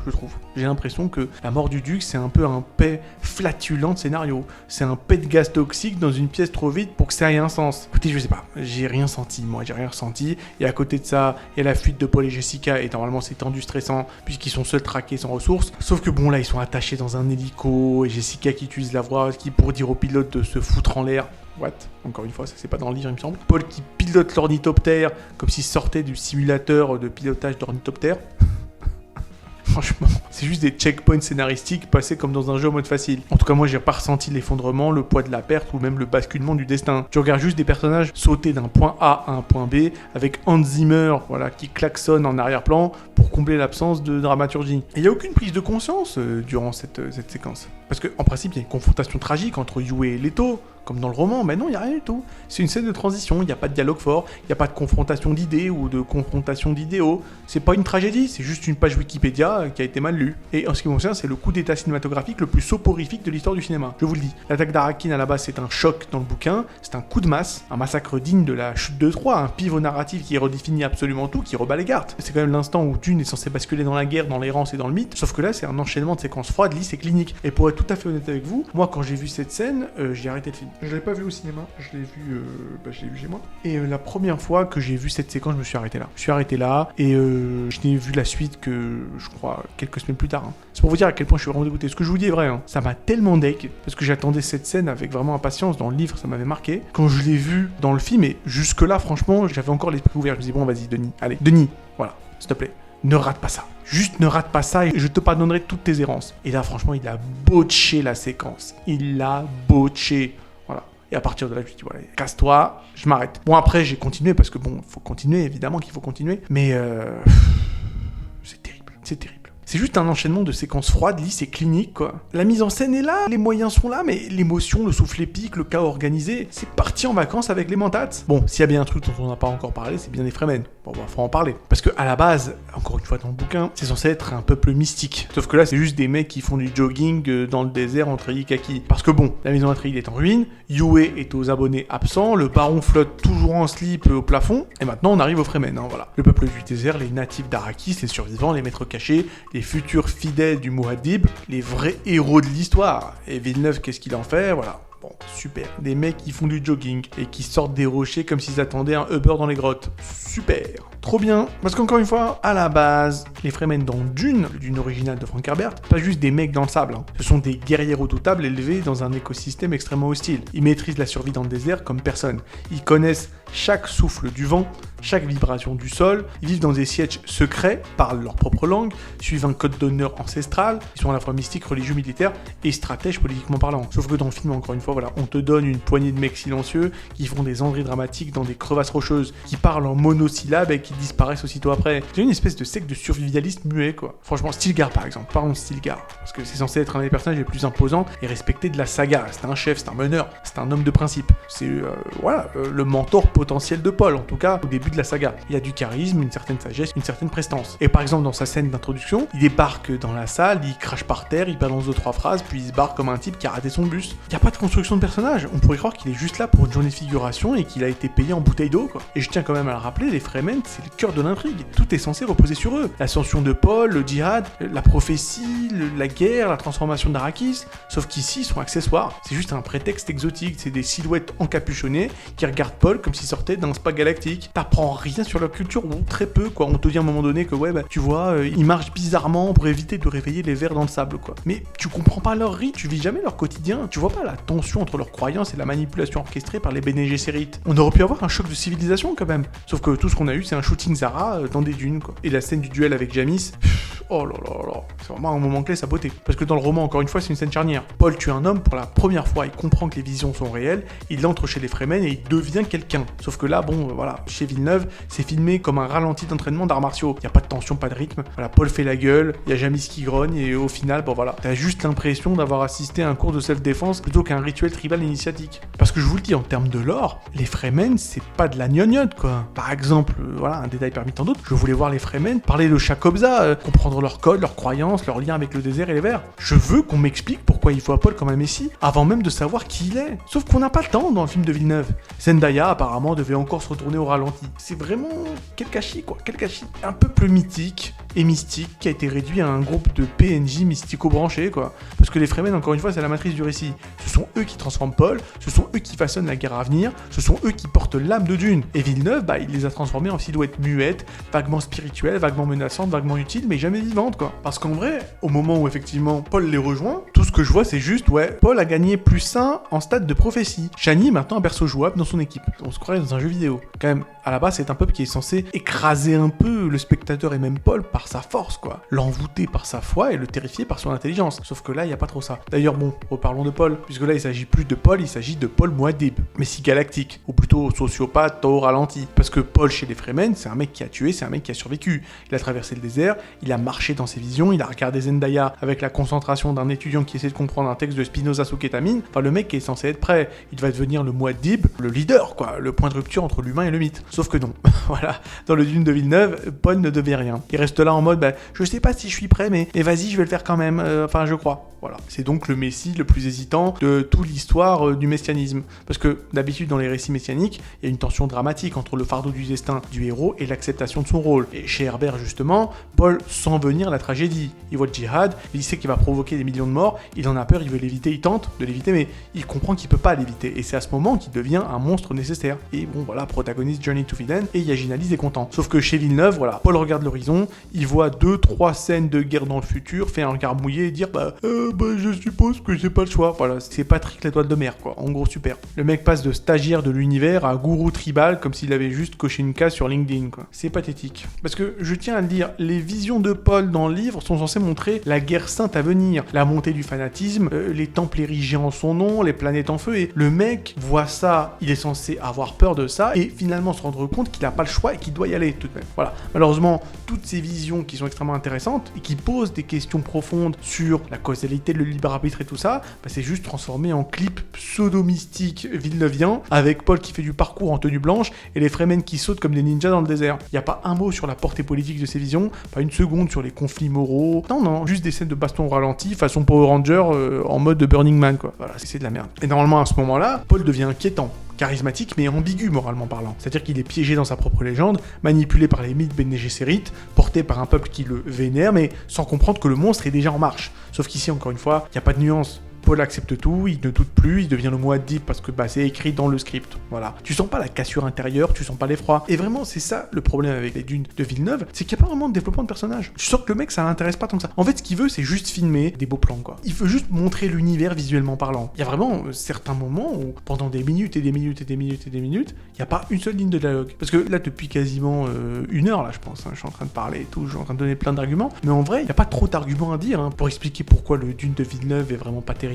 Parce que moi, depuis tout à l'heure, effectivement, je le compare au livre, mais même sans le comparer au livre, en fait, même s'il n'y avait pas de livre, ce serait compliqué. Parce que les personnages ne sont pas développés. Les personnages ne sont pas développés. Et il n'y a pas d'autre raison que ça. Rien qu'avec ça, normalement, game over, c'est bon, c'est fini. Tu vends la console sur le bon coin, tu balances les jeux par la fenêtre, tu détruis ta manette, tu la jettes dans les toilettes et c'est terminé. À partir de là, pour moi, déjà, il n'y a même plus à discuter. Au-delà du fait que c'est extrêmement lent, les persos sont pas intéressants et que tu te fais chier pendant 2h30. Mais c'est ça le souci. Avant même de parler du fait qu'en termes d'adaptation, c'est pas terrible, avant même de parler du fait que le world building est extrêmement mal branlé, le souci, c'est que les personnages ne sont pas intéressant et que de toutes les façons ce n'est pas ça qui intéresse justement Denis Villeneuve. Les personnages ça ne l'intéresse pas et c'est con parce qu'il est capable de décrire des persos intéressants, par exemple dans Sicario, et pourtant dans Sicario il y avait aussi des longs plans de travelling sur les favelas vraiment assez chiant, tu vois, mais il y avait quand même des persos intéressants, nommément notre ami Benicio del Toro. Moi c'est un film que j'ai beaucoup aimé, Sicario, pour être tout à fait honnête. Même le deuxième, c'est vrai que le deuxième je l'avais vu au cinéma, quand j'étais sorti de la salle j'étais dégoûté, et à l'époque en plus quand il était sorti je crois qu'il n'y avait même pas de chaîne, hein. Je sais même plus s'il y avait une chaîne ou pas, je crois plus, hein. En tout cas, s'il y avait une chaîne, je venais de commencer. Je pense que j'en parlerai un jour de Sicario. Je ferai la chute de Sicario. De toutes les manières, le 3 sortira, on verra bien. Mais j'ai revu le 2 il y a pas longtemps. Après, le 2 n'a pas été réalisé par Denis Villeneuve, mais je crois que le film me plaît finalement. Vous voyez, il y a des défauts. J'en parlerai d'ailleurs quand je ferai la review des films Sicario. Mais bon, le premier est un masterpiece. Là-dessus, il n'y a pas de souci. Et bon, voilà. Denis Villeneuve a vraiment fait un excellent film. Mais le 2 est bien aussi. Voilà, avec pas mal de caveats. En vrai, même Premier Contact, je l'ai bien aimé. Je vous assure, hein, je suis pas si aigri que ça, hein. Denis Villeneuve, bon, je lui crache dessus. Mais bon, il y a des trucs quand même sympas qu'il a fait, que j'ai apprécié. Prisoners, pas tant que ça. Mais non, Premier Contact, Sicario... Non, c'est bien, c'est bien. Blade Runner 2049, bon, ça va encore. Il y a de quoi discuter quand même. Mais bon, voilà. Mais là, sur ces deux films-là, sur Dune 1 et 2, non, c'est pas possible. Bref, finissons cette vidéo, je commence à fatiguer. Et je vais finir donc avec un truc fondamental. Le pilier oublié du cinéma moderne apparemment, c'est le rythme, quoi, le tempo, la pulsation. Et ce qui fait qu'un film t'endort. Et le Dune de Villeneuve, voilà, on est à mi-chemin entre de la méditation guidée pour cadres stressés et du ralenti qui s'est perdu dans un PowerPoint d'école d'ingénieur. Je sais pas, apparemment Villeneuve s'est dit que s'il filme quelque chose très lentement, très longtemps et sans bouger, alors ça devient profond. Sauf que non, en fait, c'est juste chiant. Tu vois Paul marcher dans le désert encore et encore et encore, avec la caméra qui reste collée à son dos pendant 2 minutes, comme s'il allait subitement révéler le sens de la vie en regardant un caillou, sauf que, je sais pas, écoute, c'est comme ça tout le temps, quoi. On vit pas une épopée spatiale, c'est juste un musée sonore où chaque plan est figé dans l'ambre. Et les scènes traînent, les ellipses, les scènes traînent. Villeneuve, c'est pas dosé, il s'étale sur des scènes vides comme un étudiant sur un exposé de 3 heures sans contenu, il saccage des moments clés en les résumant en 2 plans torchés à la va-vite, c'est ça le truc en fait. C'est que parfois il traîne et parfois il ellipse tout, il troche tout dans le vif. Parce que par exemple les scènes là de vision avec Zendaya, c'est traité comme une messe païenne interstellaire avec travelling latéral, filtre mystique, Hans Zimmer qui klaxonne dans son Urus. Sauf que par exemple la scène de trahison de Dewey, bah ça dure littéralement que 90 secondes. Le mec vend toute la maison à Atreides et on t'explique ça comme si c'était juste une mise à jour logicielle. Bah ouais bah en fait j'ai trahi ton père, vas-y bah, ciao Bella quoi. Allez cut et scène suivante. Ça aussi entre ralenti de pub Apple et montage de trailer YouTube mal monté. Les mauvaises scènes sont allongées tandis que les scènes très importantes sont défoncées à l'arraché quoi. Et le truc c'est que ce premier film dure 3 heures et ça raconte que la moitié de ce que c'était censé raconter. Parce que le film dure minimum 2h35 selon les versions que vous allez regarder. Et moi j'ai ressenti avec l'impression qu'on m'a rien raconté. Moi je ressors avec l'impression qu'on m'a raconté quoi, la moitié du premier livre dans le meilleur des cas. Et même là encore on n'a pas développé les personnages, qui est pour moi le défaut mortel et létal de ce film en fait. Tu développes pas les personnages, pour moi tu ne me parles pas. Tu ne discutes pas avec moi. Denis Villeneuve ou pas Denis Villeneuve, tu ne développes pas tes personnages dans ton film ou dans ton œuvre de fiction, tu ne viens pas discuter avec moi. Tu n'as rien à me dire. Et moi-même, j'ai rien à te dire aussi. Je l'ai déjà dit tout à l'heure. Hein. Mais sans même parler des Harkonnen ou de la façon dont les Bene Gesserit sont présentés ou parler des Mentats et tout. Finalement, on s'en fout. À partir du moment où tu développes pas tes personnages, tu ne me regardes pas dans la rue. Voilà, c'est tout. Moi j'ai rien à te dire. Ensuite, l'univers n'est pas posé, l'intrigue n'a pas été avancée, et c'est juste que Villeneuve a rempli l'écran de vent, de sable, de silence et de grésillements gutturaux. Et tu regardes ta montre, t'as fini le film et tu te dis qu'en fait t'es toujours au prologue. C'est un truc de fou. Et c'est con, parce que autant on peut critiquer Lynch et les mini-séries en carton, bah tu peux dire que ces trucs-là, qui sont pas incroyables, hein, qui sont pas terribles, bah eux, ils avaient beaucoup plus saisi le cœur de Dune que Denis Villeneuve, et c'est là où ça devient vraiment tragique, je trouve. Parce que si on prend Lynch, par exemple, c'était pas terrible, on va pas se mentir, mais au moins il a osé. C'est-à-dire que son Dune, qu'on a tous regardé en se disant WTF sur 20, entre les sourcils qui froncent et les vers géants qui surgissent sur fond de narration chuchotée, je veux dire, le film est bordélique, et l'adaptation est loin d'être parfaite, mais le film avait une âme quand même. Chez Lynch, quand même, déjà il y a les mentats, l'empereur existe, la guilde existe, le récit est bizarre, chaotique et baroque, mais il y a une présence, je veux dire, il y a de l'intention, le mec prend des risques, c'est pas un truc de fou, mais c'est du Lynch, quoi, c'est du Lynch. C'est-à-dire que ça part en couille, ça te demande pas la permission, ça t'explique pas tout, effectivement, il y a des choses qui dépassent l'entendement, bah c'est du Lynch, quoi, voilà, mais tu sens que le mec s'en bat les couilles, il va au bout de sa vision, t'achètes pas, mais il y a quand même une note d'intention. Sauf que Villeneuve, lui, bah c'est juste un bento box stérilisé sous cellophane, calibré à la virgule près, mais sans sueur et sans flamme. C'est vraiment, c'est de la morphine, quoi, excuse-moi. Et même la mini-série Sci-Fi Channel, elle est fauchée, elle est mal jouée, mais elle raconte Dune, quoi. Ok, il y a 3 pixels par plan et la lumière est digne d'un épisode de Sous le Soleil, mais chaque perso existe, chaque enjeu est posé et chaque concept est respecté. Bon, les acteurs jouent comme des planches, ça c'est le problème, mais bon, tu comprends, tu ressors avec un sentiment d'avoir traversé un monde dans lequel les gens ne savent pas jouer, mais un monde quand même. C'est pas juste un shooting photo, c'est un truc qui essaie de te proposer un truc qui pue la merde, mais un truc quand même. Et le vrai problème de Dune, au-delà bien évidemment du fait qu'il n'ait pas développé ses persos, encore une fois, c'est qu'il a lu le livre avec les yeux d'un décorateur. C'est-à-dire que lui, il veut te filmer des beaux plans. Il va te filmer le désert, les vaisseaux, les costumes, il va te montrer les voies culturelles des personnages et les vers. Mais la manipulation génétique, le fanatisme religieux, la critique de l'impérialisme, l'exploitation des ressources, la dépossession culturelle, le conflit entre la fatalité et le libre arbitre, tous ces trucs super intéressants et qui m'ont intéressé. Effectivement, dans l'œuvre de Frank Herbert, il n'y a pas. C'est-à-dire que Villeneuve a pris le vaisseau, mais il n'a pas pris le pilote. Il a tout poli, tout lissé, il a tout rendu très très beau à regarder, mais il n'y a pas de feu dans le moteur. Et c'est ça le truc, c'est que le Dune de Villeneuve n'a pas été réalisé pour transmettre un monde à l'écran, il a été fait pour faire joli. En mode, regarde comme c'est beau, mais jamais regarde comme c'est profond. Jamais, oh, je me suis pris une tornade politique, philosophique et spirituelle. C'est un film pour les galeries d'art, pas pour les passionnés. C'est un film à montrer sur un écran géant, en fond d'un cocktail mondain, mais pas à vivre dans le noir d'une salle de cinéma. Je vous le dis, tu peux couper le son, coupe le son. Tu regardes le film, tu coupes le son, tu parles à ton pote et tu coupes le son. Et parfois, tu regardes l'écran, c'est beau, et puis voilà, c'est tout. C'est un film fond d'écran. Je suis désolé. Alors qu'à la base, Dune, c'est censé être une claque existentielle. C'est censé être le Blade Runner de la géopolitique interstellaire, le Apocalypse Now du désert mystique, le Godfather, le parrain du pouvoir religieux. Sauf que là, bah, c'est juste un catalogue d'images léchées, un truc où chaque émotion est étouffée sous une couche de sable, où chaque concept est sacrifié sur l'autel du bon goût et de la retenue. Enfin voilà, écoutez, c'est une catastrophe en ce qui me concerne. Ce sont des temples du style, mais il n'y a pas d'architecture derrière. C'est un souffle. c'est une fièvre, c'est une chute. Et vous savez à quel point j'aime beaucoup les chutes. Et quand t'enlèves, voilà, le glacis visuel, c'est qu'un mirage en fait. C'est beau, mais c'est creux. C'est un ver géant, mais sauf qu'il a pas de dents. Écoutez, c'est comme ça. Et à partir de là, ça continue avec effectivement le chapitre 2, la partie 2 de Dune de Denis Villeneuve. Mais alors, la question qu'on se pose, c'est est-ce que ça s'est amélioré ? Est-ce que Villeneuve a rattrapé ses oublis ? Est-ce qu'il a enfin compris que Dune, c'est pas juste un filtre désertique avec des capes ? Et la réponse, c'est non. Parce que la suite a encore plus de budget, encore plus de bastons et encore plus de verre, ça c'est sûr, mais par contre, il n'y a pas de vision. La fameuse vision et la fameuse passion non plus. Tout ça, c'est absent. Alors ok, c'est plus rythmé que le premier film, il y a des trucs qui explosent, il y a des gens qui crient, et il y a des vers géants qui font du rodéo, c'est très bien, mais très vite, tu te rends compte que ce Dune partout, c'est un peu comme une boisson énergétique à la date fermentée. Ça pétille un peu sur la langue, mais ça laisse un goût amer dans la gorge. Et donc, on va parler dans cette vidéo de pas mal de choses, dont déjà Paul, qui est devenu un espèce de gourou tout en étant ton pote sans le moindre charisme. Il y a effectivement la réécriture douteuse de Chani, version girl boss passive-agressive. Il y a l'empereur qui débarque enfin, interprété par Christopher Walken. Et non, c'est pas une blague. C'est vrai que en termes de casting, je n'avais certainement pas imaginé pire que ça, et pourtant, en général, je suis plutôt pessimiste, mais Christopher Walken, je crois pas qu'il y avait pire. Je veux dire, voilà, Vin Diesel, éventuellement, ça aurait peut-être été pire, mais pas de beaucoup en tout cas. Les Fremen, ils sont encore là, et ils ont tous un accent différent, et pas de culture cohérente. Les scènes de guerre sont filmées comme des clips de Slipknot, et évidemment, voilà, on n'a toujours pas vu la guilde.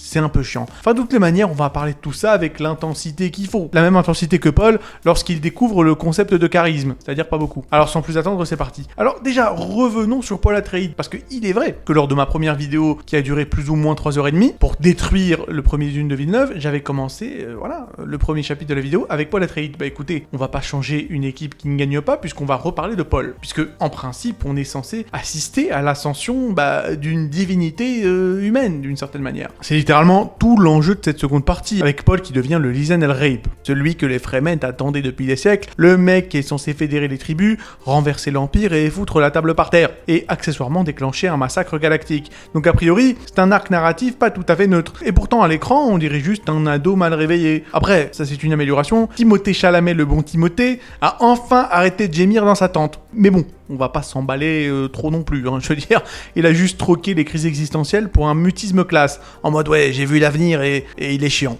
Voilà, donc il passe le film à marcher dans le désert et à froncer les sourcils, faire la moue et occasionnellement lancer une phrase cryptique sur la destinée avec le ton d'un mec qui lit la météo. Et l'acteur dans tout ça, on va pas se mentir, Chalamet est complètement à côté de la plaque. Ce rôle demandait quelqu'un capable de jouer l'ambiguïté, la manipulation, la terreur froide de celui qui sait qu'il est en train de devenir une arme vivante et que ça va mal se finir, mais que pourtant il doit quand même le faire. Bon, mais ce qu'on a, c'est juste un pauvre mec qui balance ses répliques comme s'il répétait dans le métro de la ligne 13 et qui ne semble concerné par absolument rien jamais, en fait.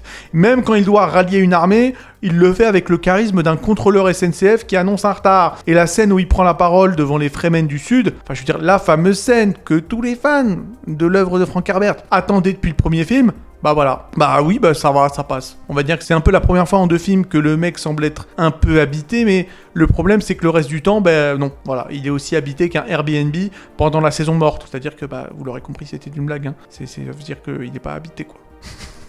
J'espère que ça vous a fait rire. Mais en fait, ce qui fout le seum, encore une fois, avec le bon Timothée, c'est que sur le papier, ça devait être magistral. Paul, dans les livres, c'est un piège narratif à lui tout seul. C'est un perso prophétique qui voit l'avenir, mais qui en est prisonnier. C'est un peu Cassandre dans la mythologie grecque. Et en plus, ce mec est censé mener une guerre sainte, non pas parce qu'il le veut, mais parce qu'il sait qu'il ne peut pas se soustraire à ce destin. Et que s'il ne le fait pas, ce sera encore pire. C'est pas un héros, c'est une bombe à retardement. C'est très intéressant, et c'est d'ailleurs pour ça que j'aime beaucoup Dune. Enfin, évidemment, je parle du livre original de Frank Herbert. Mais dans le film, on dirait qu'il est juste là pour qu'on le filme avec des filtres sépia, pendant qu'il regarde l'horizon avec des yeux humides. Voilà. Encore une fois, Villeneuve voulait faire un film contemplatif, et effectivement, on contemple. Voilà, on contemple la propre inutilité de son film de con. Là-dessus, il n'y a pas de souci. Et normalement, encore une fois, dans les bouquins, Paul, à ce moment-là de l'histoire, est censé passer par plusieurs étapes, c'est-à-dire l'adaptation au mode de vie Fremen, l'acceptation de son rôle dans la prophétie, la prise de pouvoir et le déclenchement de la guerre. Sauf qu'ici, encore une fois, voilà, il se balade dans le désert, il mange des criquets, et bon voilà, 3 coupes, un ralenti dramatique, je suis le messie, suivez-moi, et c'est terminé.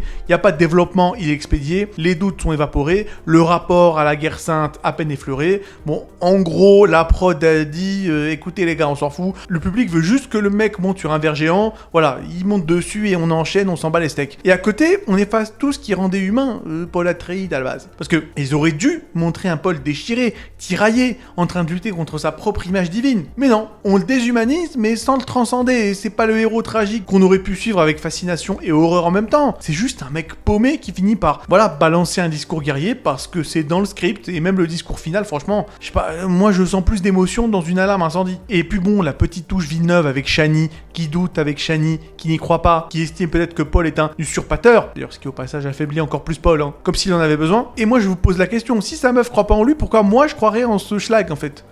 Je veux dire, ça c'est la question effectivement qui mérite d'être posée. En tout cas, quoi qu'il en soit, Paul, à la base, ça devait être le messie ambigu, sauf que là, c'est un stagiaire. Voilà, un stagiaire, écoutez, peut-être qu'il va devenir patron un jour, mais pour l'instant, c'est un stagiaire. Et en 2 films, il y a 2 occasions ratées d'incarner Paul Atreides, tout de même, un personnage extrêmement intéressant, qui là, n'est pas trop intéressant. C'est-à-dire que moi, quand je regarde le film, voilà, à part quand la clim s'enclenche, je n'ai aucun frisson. Bon, alors, on va mettre les pieds dans le sable, hein, ils sont déjà dans le sable, mais continuons. Voilà, parlons de Chani. Bon, alors ce que Villeneuve lui a fait, c'est pas une évolution, c'est une réécriture sauvage, confuse et totalement contre-productive. Parce qu'encore une fois, au risque de me répéter, dans les bouquins, Chani, c'est la pierre angulaire de Paul. C'est pas juste sa petite amie de désert, hein. C'est sa boussole morale, sa partenaire stratégique, son soutien intime aussi. Celle qui connaît ses visions, ses doutes, ses démons, et qui choisit quand même de rester. Elle est la seule qui comprend l'homme derrière le mythe, ça c'est important, afin de démystifier le Lisan al-Gaib. Mais dans le film, Zendaya incarne une Chani qui est constamment dans le doute, dans la distance, dans une espèce de défiance passive. On dirait qu'elle attend que Paul l'arnaque sur Vintage. J'ai pas tout à fait compris, parce que Chani, version 2024, bon, voilà, c'est un personnage taillé pour Twitter. Et pour le reste, je sais pas. Je sens que Villeneuve a voulu moderniser Chani, mais c'est des punchlines vides, des regards méfiants à chaque plan, et à la fin du film, bon voilà, elle claque la porte du camp en mode je pars seul dans le désert. Super. Et franchement, je me pose la question, je me demande pourquoi Paul est amoureux d'elle en fait. Parce que franchement, entre ses critiques passives-agressives, les silences qui te jugent et son rejet de tout ce que Paul représente, ça ressemble plus à une relation Tinder qui a mal tourné qu'à une destinée partagée. Et la dynamique entre les deux n'existe pas. Voilà, j'allais dire n'existe plus, mais elle n'a jamais existé, en tout cas pas dans les films de Villeneuve. Parce que, encore une fois, dans le roman, si Chani ne croit pas des masses à la prophétie, et d'ailleurs elle a raison de pas croire des masses à la prophétie, parce que, bon, voilà, pour ceux qui ont lu le bouquin, encore une fois, la prophétie du Lisan al-Gaib n'existe pas, voilà, et c'est les Bene Gesserit qui ont implanté cette fausse prophétie dans la culture Fremen, afin que Paul Atreides puisse plus tard, effectivement, s'intégrer à eux et être considéré comme étant le Messie, sans qu'il ait trop à se casser la tête, voilà. Donc elle a raison de ne pas croire en la prophétie, mais elle croit en Paul, Chani, et ça c'est important. Et elle le suit non pas parce qu'il est l'élu, mais parce qu'elle l'aime lui, quoi, tout simplement, c'est son choix, quoi, voilà. My body, my choice, bah ouais, pour le coup, c'est vraiment le cas. Mais bon, le problème c'est que dans le film, elle doute de lui du début jusqu'à la fin. Elle pense qu'il instrumentalise la prophétie, elle pense qu'il va trahir les Fremen, elle pense qu'il va devenir un tyran, bon là-dessus c'est vrai. Et elle le lui dit avec la subtilité d'un tweet anonyme. Et à la fin, elle l'abandonne littéralement, pas de soutien, pas de pardon, pas de regard compatissant. Juste une sortie dramatique avec la BO derrière, pendant que Paul prend le trône. Et Chani, version Villeneuve, c'est le premier perso principal à ghoster le Messie galactique. Maintenant, moi je vais pas critiquer Zendaya, autant Timothée Chalamet, voilà, en termes d'acting, je crois que voilà, la copie est à revoir, autant Zendaya, elle fait ce qu'on lui demande, hein. Elle fronce, elle regarde, elle déclame, mais le problème c'est pas sa capacité d'acting, hein. C'est une bonne actrice là-dessus, y a pas de souci. C'est ce qu'on lui fait jouer, elle est mal dirigée. On sent que Villeneuve a voulu rééquilibrer la dynamique, mais au lieu de donner à Chani une force plus profonde, il l'a réduite à une caricature de femme désabusée, une sorte de conscience politique plaquée artificiellement. Je trouve ça un peu con. Enfin bref, c'est un remix Villeneuve, hein, voilà, c'est du féminisme plat, comme une gourde vide, ça n'a aucun sens. La meuf est construite en opposition permanente, y a rien en fait, y a pas de construction, hein. Pas de construction de personnage et même pas de construction en termes de ce qu'elle dit. Y a pas de scène où elle développe sa propre trajectoire, c'est juste un rôle secondaire qui refuse le scénario. Elle a lu le script et elle en veut pas, voilà. Mais elle n'en propose jamais un autre, c'est ça le problème. Elle est toujours là pour dire non, mais jamais là pour dire écoute, voilà comment on pourrait faire. Et à la fin, elle se casse, et nous, on reste avec un Paul seul, un peu perdu, et une histoire qui s'effondre émotionnellement. Après, vous me direz, pour que ça s'effondre, il faut qu'à un moment donné, ça ait été mis en place. Et là aussi, voilà. Je ne suis pas certain. Et dans le bouquin, pendant ce temps, Chani, la vraie Chani, hein, évidemment de Frank Herbert, elle comprend Paul, elle l'accompagne dans ses visions, elle a un enfant avec lui, en principe avant la bataille finale, elle partage son intimité mystique, elle le conseille et elle est présente. Elle n'est pas là pour juger et disparaître. Et en voulant renforcer Chani, Villeneuve l'a effacé. Au lieu de l'intégrer vraiment pleinement au récit, il en a fait une espèce de contrepoids narratif passif, binaire et irrité. Elle soutient plus Paul, elle soutient plus la prophétie, elle soutient plus l'intrigue, et au final, elle soutient plus le film. Et on est donc passé de la Reine des Sables à, voilà quoi, une espèce de schlag qui pose des stories en noir et blanc dans le désert avec des citations de Nietzsche. Franchement, c'est pas foufou, quoi. Bon, parlons un peu des Harkonnen, parce que si ce Dune Part 2 a une once d'intérêt, un truc qui te tient éveillé entre deux plans contemplatifs sur le désert, voilà, cette once d'intérêt, ce n'est pas Paul et c'est pas Chani, ça vous l'aurez compris, c'est les Harkonnen. Bon, c'est les seuls personnages qui ont l'air de comprendre et d'avoir effectivement saisi qu'ils sont dans un film de science-fiction baroque, sadique et politique, et qui se comportent donc en conséquence. Il n'y a pas de murmure philosophique dans la poussière, chez les Harkonnen on parle fort, on frappe fort, on complote fort, et on suinte la décadence. Et pourquoi pas? Bon, encore une fois, c'est clairement pas subtil, et c'est totalement manichéen, mais bon, après, voilà, c'est pas comme si dans le livre les Harkonnen étaient écrits avec beaucoup de finesse non plus, on va pas faire semblant, mais quand même, enfin bon, de toutes les manières, le baron Vladimir est toujours aussi gras et toujours aussi flippant. Donc il vole encore, il flotte en slip dans une mare d'huile noire comme un vieux crapaud sous stéroïdes et bon, ça va quoi. Villeneuve a compris que le baron, c'est pas juste un gros méchant, il doit vraiment, tu vois, être grotesque, dérangeant, visqueux, faut pousser un peu le délire, être un espèce de cauchemar incarné d'un empire corrompu jusqu'à la moelle. Et on est entre Marlon Brando et un monstre de Silent Hill. Voilà, en gros c'est ça. Vas-y, si tu veux. Il passe, il est mieux que dans le premier on va dire. Ensuite Glossouraban, toujours aussi con et toujours aussi pas très futé, parce que voilà. Après c'est vrai qu'il a beau être con comme une armoire, voilà. Le fait que ce soit Monsieur Batista, Dave Bautista, qui incarne le personnage, il faut le dire, hein, l'acteur est excellent. Là-dessus il n'y a pas de souci. Il est vraiment super bon. C'est vrai qu'à l'époque où on le voyait faire le con et balancer des Batista bombes dans la WWE, enfin je sais pas, je pense pas qu'on se doutait beaucoup du range et du coffre que le mec avait en termes d'acteur. Je pense que tout le monde effectivement était extrêmement bluffé de la capacité d'acting de ce gars-là. Il est très très fort. Et voilà, autant le personnage n'est pas forcément ultra bien écrit, il est très bien joué, donc j'ai envie de dire voilà. Encore une fois, Villeneuve ne développe pas le personnage, mais bon, voilà. Batista est là pour tenir la baraque et ça fait plaisir. Et Phaedra Ossa, elle est pas mal, hein. Bon, on craignait peut-être un énième minet sous-écrit, mais voilà, Austin Butler en Phaedra Ossa, franchement, c'est pas mal, quoi. Le mec arrive sur Jedi Prime, le crâne rasé, les yeux fous, l'accent tranchant comme une lame de rasoir, et ça va, quoi. Il est là, il apparaît. C'est sympa. Tu sens le prédateur, tu sens le serpent albinos. C'est une espèce de version maléfique de Paul, un peu comme une vision alternative où la mégalomanie a gagné sans résistance. Et c'est sympa, la séquence dans l'arène est relativement bien filmée, je dirais. J'ai un peu de mal à dire des compliments, effectivement, mais oui, c'est vrai, non, c'est pas mal. C'est pas mal. La scène où Fade découpe un mec comme s'il pelait une orange, le tout devant une foule qui hurle comme dans un concert de Slipknot sponsorisé par la NRA. C'est sale, c'est stylisé, c'est viscéral et je trouve que ça fonctionne. Voilà, et clairement, c'est même pas forcément un compliment, mais les Harkonnen, c'est le seul à qui on donne un peu de matière. Parce que contrairement aux Fremen, qu'on saupoudre de clichés mystiques et un peu éclatés au sol, ou à l'Empereur qui a, 4 répliques, les Harkonnen, eux, ils ont droit à une vraie présence. On comprend leur hiérarchie, ils ont une manière de fonctionner, il y a leur rapport à leur violence et ils ont une logique interne. Bon, encore une fois, c'est des méchants de cartoon, dans le sens où ils sont très très très méchants, mais bon, ils restent quand même inquiétants et ils restent un peu crédibles parfois, voilà. C'est dommage. C'est dommage qu'il y a que eux qui tiennent la baraque, parce que par exemple, si on part de la fin du film, c'est compliqué quoi. C'est-à-dire que Paul, qui jusque-là avait le charisme d'un poisson pané sous tranquillisant, se réveille un matin et décide que c'est bon, allez, let's go. Il va devenir chef de guerre et il va prétendre au trône intergalactique. Pourquoi maintenant? J'en ai aucune idée. Peut-être parce qu'il pleuvait ce jour-là, ou peut-être parce que le scénariste avait une deadline, j'ai pas tout à fait saisi, enfin c'est très mal écrit. Et le plan de Paul, c'est une masterclass d'improvisation cosmique, c'est-à-dire que dans les bouquins, encore une fois, le soulèvement Fremen est un plan millimétré, né d'années entières de vision, de doutes, de stratégie mystico-militaire. Paul sait ce qu'il fait et il sait pourquoi il le fait. Il sait que s'il déclenche pas cette guerre sainte, une menace bien plus grande tombera sur l'humanité. Sauf que dans le film, encore une fois, c'est extrêmement flou. Paul semble lancer le djihad par total accident. Il menace l'univers pour convaincre l'empereur, il monte sur un verre, il crie un peu et hop, c'est bon, il est calife à la place du calife. Et je sais pas, en fait, tu vois un mec qui prépare une révolution comme toi tu vas commander un Uber Eats. C'est trop facile, c'est trop facile. Et puis l'assaut final, c'est ridicule. Une espèce de baston de 12 minutes avec des explosions, des verres, et Christopher Walken là qui regarde le vide comme s'il regrettait son agent. Il y a même pas de stratégie, il y a pas d'intelligence, il y a Paul qui crie, les Fremen qui crient, les Sardaukar qui crient et tout le monde qui crève en fait dans une ambiance de blockbuster du mois de juillet. On dirait une pub de parfum filmée à 240 millions de dollars. C'est clairement ce que c'est quoi. Et ce qui fout le seum avec l'empereur, c'est que, je veux dire, j'ai beau critiquer, le casting de Christopher Walken, mais on va pas se mentir, cet acteur est quand même un peu fou. Je veux dire, il a la gueule qu'il a, le mec il peut vraiment surjouer à fond. Tu pouvais en faire un méchant, impressionnant quoi. C'est quelqu'un d'imposant, de retors, de redoutable. Walken, il a ça en lui. Bon, bien sûr, il a peut-être un peu trop ça en lui. Ça, c'est le problème. Mais le souci, c'est qu'il est en sous-jeu, quoi, le Walken. T'as l'impression qu'il a pas l'air de savoir dans quel film il joue. Il a 2 phrases, un espèce d'air ébahi. Voilà, quoi. Il a l'air complètement ébobi tout le temps. Et il a aucune réaction réelle à la perte de son trône, quoi. C'est l'empereur qui est pas là, quoi. Y a pas d'émotion, y a pas de présence. En mode, voilà, tant pis, je meurs, quoi. Y a rien.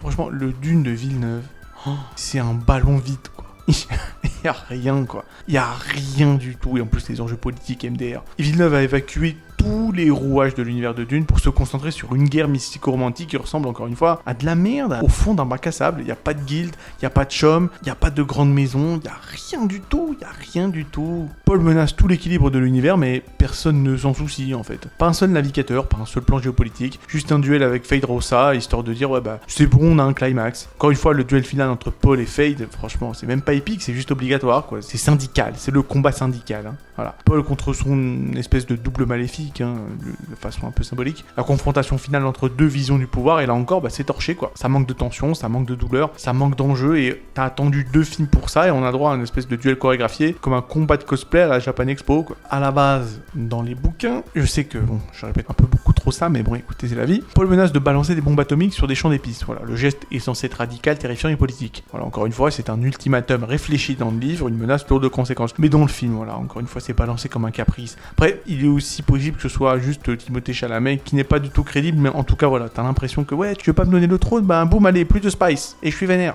Voilà, on est passé de l'élégance du chantage politique à un coup de sang de collégien en colère. Chani se casse, comme je l'ai dit, et la révolution avec, donc pas d'amour, pas de pardon, pas de fils, pas d'Alia, juste un silence gênant et un chant contre chant vide de tout espoir, et le Messie est mort, vive le spectacle. C'était pathétique. Et encore une fois, et je tiens à redire ce dont j'avais parlé effectivement à l'époque, voilà, franchement, je vous le dis, les grands absents du film, déjà la guilde spatiale, c'est quand même un truc de fou. Dans l'univers de Dune, la guilde spatiale, c'est pas juste une agence de voyage, c'est le cœur économique et stratégique de l'Empire. Ils contrôlent les voyages interstellaires, les échanges commerciaux, et peuvent littéralement bloquer toute une planète s'ils sont vexés, sauf que dans Dune part 2, y a rien du tout potable. Ils sont pas là, pas une allusion, pas une silhouette de navigateur dans une cuve chelou. Je veux dire, si tu veux des enjeux intergalactiques, faut changer de film, c'est tout. Et puis le chaume, franchement, oh là là là là. Parce qu'à la base, la guerre sur Arrakis, c'est pas juste une histoire de vengeance ou de prophétie, c'est une lutte d'intérêt entre les grandes maisons nobles et le monopole commercial, c'est-à-dire le CHOM, donc le Combine Honnête Aubert Advanceur Mercantiles. Bon, c'est laid mais c'est puissant, et sauf que Villeneuve là, il fait comme Disney avec les midi-chloriens de Star Wars. Il supprime les détails gênants. Pourquoi compliquer les choses avec la politique et l'économie